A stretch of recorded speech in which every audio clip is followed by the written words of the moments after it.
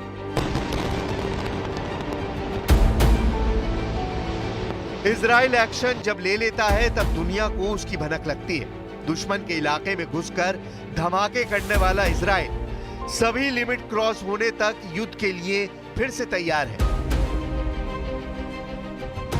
אם החמאס ימשיך להתבצר בעמדתו ולא ישחרר את חטופינו, יהיו לכך השלכות נוספות, ואני לא אפרט אותן כאן.